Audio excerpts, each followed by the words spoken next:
Uhum. Bom, dos exames pré-natais que a gente tem ali, que são feitos normalmente, a gente tem alguns, como a gente adiantou no início, que podem influenciar inclusive no desenvolvimento do nenê e da visão do nenê, né?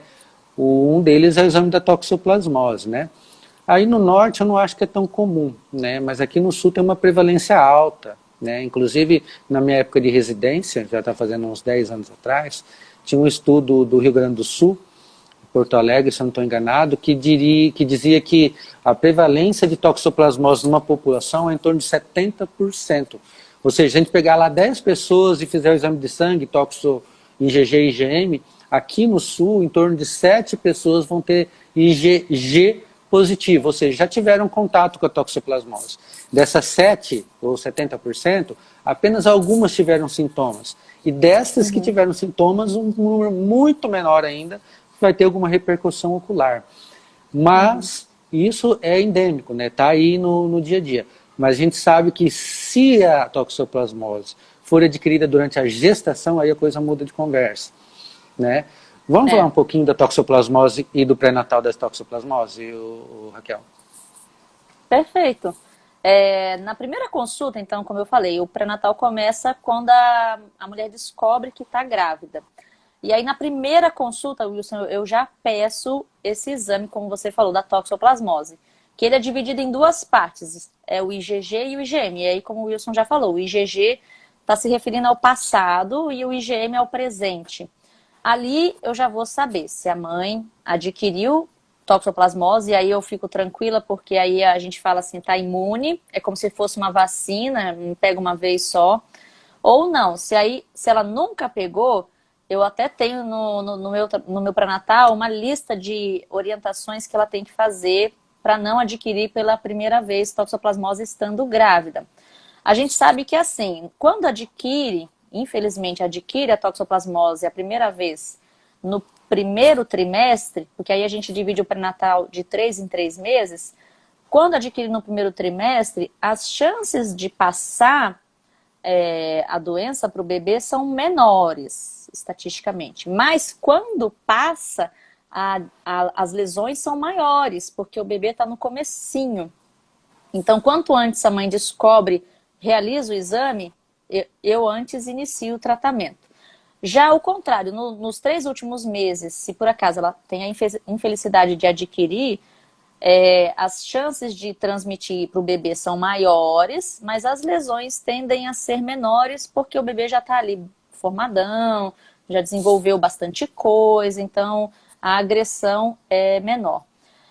O exame de toxoplasmose para você, mulher gestante que está assistindo aqui e você sabe que não é imune, ou seja, você não está vacinada, você tem esse risco, eu recomendo fortemente você colher esse exame de sangue uma vez por mês durante os 9 meses. E aí muda um pouquinho no pré-natal, não é a cada 3 meses, que nem a gente costuma fazer mesmo no pré-natal, exames de sangue a cada 3 meses. Na não imune, é recomendado fazer todos os meses, porque aí, como você falou, tem gente que adquire e não sente nada, passa despercebido. Não dá, né? Ou quando dá algum sintoma na mulher adulta, é um sintoma que se assemelha a uma gripe forte, febre e dor no corpo. E então eu preciso ter um controle maior. O gatinho, ele é inocente nessa história toda, ele é um hospedeiro, né, do trofozoito da toxoplasmose e ele habita no intestino do gato e aí sai nas fezes. Então eu brinco, não é se você tem gato em casa, não precisa se desfazer do gato, jogar o gato fora, matar o gato. Por favor, não faça isso. Você tem que ter higiene, então é não comer o cocô do gato. Eu brinco e falo isso. Então, e tem tratamento. Então, se a gente descobre antes, a gente já inicia o tratamento com as medicações.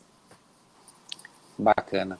Você falou agora do gato ali, eu lembrei de uma situação que teve aqui numa cidade, se eu não me engano, São Carlos do Ivaí, uma cidade próxima aqui de Maringá, que um gato criou perto do reservatório de água do município, e a cidade quase toda pegou toxoplasmose. Foi uma Em situação Santa bem Maria, inusitada.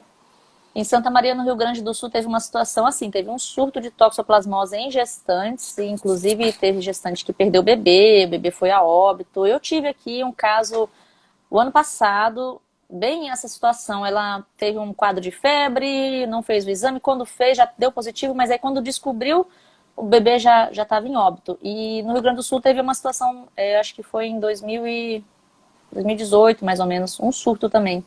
Mas o gato, ele é o inocente, coitado, assim, né? Ele não é o culpado dessa história. Exatamente. Não, não culpem o Questão de bichinho, higiene. se cuidem só. É, Tá? exatamente. A doutora Giane Fulli falou que no norte também é bem comum toxoplasmose, né? Porque Bom, aí e envolve saneamento, né? Coisas de saneamento básico, lavoura, coisa, né? Aqui, infelizmente, a região norte tem bastante casos, sim, de toxoplasmose. é, da Daiane Apafag, desculpa se não falei certo o nome, comentou aqui com você, doutora, tem toxoplasmose.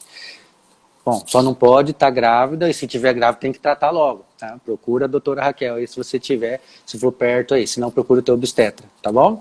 Aqui nós temos um colega que faz medicina, que está aqui no grupo, que é o José Augusto Mota, colega lá de Colorado, fazer estudante de medicina, muito bacana. E ele fez uma pergunta aqui, eu queria saber qual o fator obstétrico essa cegueira transitória, causa essa cegueira transitória, né? Se é algum hormônio. Bom, não sei se eu entendi bem a pergunta, mas a cegueira transitória, na verdade, é alterações visuais, né? Oscilação, a pessoa enxerga mais embaçado ou menos. Isso deve-se à retenção de líquido, o cristalino inche, muda o formato, mudando o formato muda o grau, isso desregula o grau que a pessoa tem. Também tem a questão de oscilação por causa do diabetes. O diabetes também muda a composição do líquido, muda a camada da retina, também pode interferir o grau. E tem outras questões aí na questão vascular, propriamente dita. Aí sim pode levar à cegueira, às vezes até irreversível, né? Obstrução vascular, aquela síndrome antifosfolípide que altera a coagulação, pode causar também obstrução vascular. Então, isso aí são várias alterações hormonais e simplesmente por retenção de líquido, viu? Então, tem várias oscilações de visão de uma forma geral, né? Essa síndrome que você falou, ela está associada a abortos de repetição, para você ver como a obstetrícia e a oftalmologia elas se ligam. É o corpo humano, né, que se conversa. É. Não é, Uhum. não é um órgão só. Muito bacana isso aí, Sim. né? Tem mais um comentário aqui, ó. Na minha gravidez não infeccionou. Minha filha tem 5 anos, mas um e meio atrás quase fiquei cega porque atingiu a retina.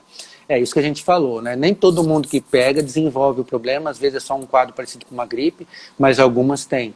E dependendo da região que ela afeta, ela faz uma infecção tão grande na retina que pode comprometer de uma forma até irreversível. Se pega no nervo ou na mácula, que são áreas importantes da visão lá, a pessoa pode ter sequelas, no mínimo de campo visual, mas até de visão de detalhes mesmo, de visão central. Então, muito bacana, e que bom que você descobriu e tratou aí, porque isso aí é uma das causas que a pessoa geralmente perde a visão quando não trata a tempo. Bacana então, José. Respondi a pergunta? Valeu. Dando continuidade então, Raquel, vamos lá falar um pouquinho. Pessoal, nossa live eu sempre programo para falar 30 minutos, a gente acaba passando. Eu fico com cara depois de tacho com meus convidados aqui. Mas é que começa a desenvolver, a gente fala bastante. E com o assunto que a Eu gente falo gosta, né, muito, Raquel? você toma Então, cuidado. mas é sempre bacana quando a gente acha uma pessoa assim que nem você, que é agradável, gosta de falar e o assunto vai, né? O pessoal participando, coisa bonita. Vamos lá. Outra perguntinha que fizeram, né? Bom, da rubéola. A rubéola tem associação também, né? Faz no pré-natal o exame parecido com o da toxo, né? Muda alguma coisa na hora dos exames pré-natais, alguma orientação? Assim, eu quase não vejo casos de rubéola porque tem a vacina, né? Então, essa vacina está no nosso calendário vacinal do Ministério da Saúde. Muitas mulheres são imunizadas pela vacina.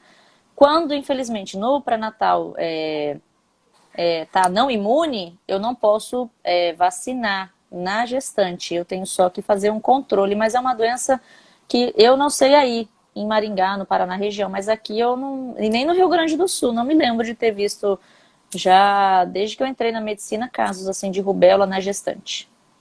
Mas está mais associado Infelizmente, também a surdez, surdez. aborto, infecção também nos olhos do bebê, afeta, causando uma espécie de catarata também. Então, até malformação no coração também, a rubéola pode dar. Então, ela faz parte do pré-natal na primeira consulta, eu peço, e ali eu vou avaliar, como eu falei que faço pela toxoplasmose também. a imunidade. Felizmente é bem raro mesmo. Ainda acontece, tá? E por incrível que pareça, né, existe um surgimento de uma onda anti-vacina agora, que está levando ao ressurgimento, na verdade, de doenças como essa, né? Que felizmente são raras, mas que a partir do momento que muitas pessoas deixam de tomar a vacina, isso se acaba, a uma hora eu estou comprometendo alguém de uma forma até grave, né?